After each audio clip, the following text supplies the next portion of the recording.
Olive ridley என்று கூறப்படும் கடல் ஆமைகள் பங்குனி ஆமைகள் என்றும் அழைக்கப்படுகிறது. மீனவர்களின் நண்பன் என்ற பெயரும் இதற்கு உண்டு.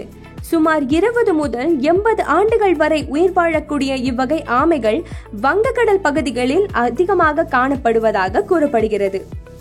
தான் பிறந்த மண்ணிற்கே மீண்டும் வந்து முட்டையிடும் சிறப்பை கொண்டிருக்கும் பங்குனி ஆமைகள் டிசம்பர் முதல் பிப்ரவரி வரையிலான காலகட்டத்தில் கடற்கரையோரங்களில் 3 முறை முட்டையிடுகிறது.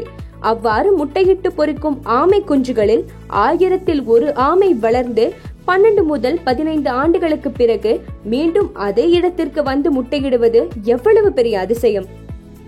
இத்தகைய சிறப்பு கொண்ட ஆலிவ் ரிட்லி ஆமைகளை பாதுகாக்கவும் ஆமை குஞ்சுகளின் எண்ணிக்கையை அதிகரிக்கவும் வனத்துறையும் தன்னார்வ தொண்டு நிறுவனர்களும் பல்வேறு முன்னெடுப்புகளை எடுத்து வருகின்றனர். இந்நிலையில் சென்னை உள்ளிட்ட கடற்கரையோரங்களில் ஆலிவ் ரிட்லி ஆமைகள் இறந்த நிலையில் கொத்து கொத்தாக கரையொதுங்குவது வேதனையை அளிப்பதாக தன்னார்வலர்கள் கூறி வருகின்றனர்.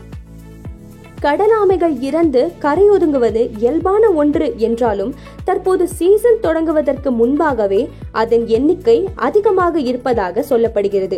14 கிலோமீட்டர் தூரம் கொண்ட நீலாங்கரை, பெசன்ட் நகர், பட்டினப்பாக்கம், மெரினா கடற்கரை ஓரங்களில் மட்டும் கடந்த 2 வாரங்களில் 220 கடல் ஆமைகள் இறந்து கரை ஒதுங்கியுள்ளன எனவும் இதே நிலைதான் தமிழக கடற்கரை ஓரங்களிலும் இருப்பதாக சொல்லப்படுகிறது.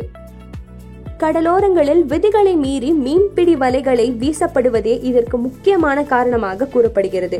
இது தொடர்பான வழக்கில் 5 கடல் மைல் தூரத்திற்கு உட்பட்ட பகுதிகளில் வலை போடக்கூடாது என்பது உள்ளிட்ட விதிமுறைகளை பின்பற்ற சென்னை உயர்நீதிமன்றம் உத்தரவிட்டுள்ளது. ஆனால் தற்போது இந்த விதிமுறைகள் பின்பற்றப்படுவதில்லை என தன்னார்வலர்கள் வேதனையுடன் தெரிவிக்கின்றனர். கடல் ஆமைகள் முட்டையிடும் சீசனான ஜனவரி மாதத்தில் இருந்துதான் கடலோர பகுதிகளில் கண்காணிப்பு தீவிரப்படுத்தப்படுகிறது.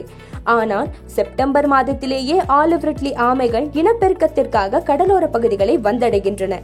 எனவே அப்போதிலிருந்தே கண்காணிப்புகளை மீன்வளத்துறையும் கடலோர பாதுகாப்பு படையும் அதிகரிக்க வேண்டும் என தன்னார்வலர்கள் கோரிக்கையை வைத்துள்ளனர்.